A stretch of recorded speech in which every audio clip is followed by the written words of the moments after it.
तो नाम कथी है? हमारा नाम खलुआ है।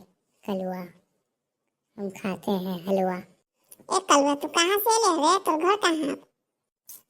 हम आए हैं अपने गांव से। आप कहाँ से हैं? रे कलवा, हमू तो गाँव से हती, तो पहचानै छे? आप कौन से गांव से हैं? हम आपको नहीं जानते हैं।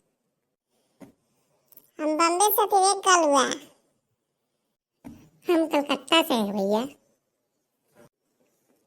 ए कलवा, खाना खाए? ना भैया, हम खा पी के आए हुए हैं और हम थोड़ा आराम करना चाहते हैं। ठीक है, तो तू आराम कर ले, सूत के उठिए तक खाइए। हम पहले तनी समुंदर घूमो, ओकर बाद कुछ खाएं पियम, ओकर बाद आराम करब। चलो तू कर ले आराम। ठीक है कलवा, तो आराम कर ले तक खाइए आराम से। ठीक है, जा आराम कर तू, हम आराम कर। बाय। बाय, जा कलवा, सो जा।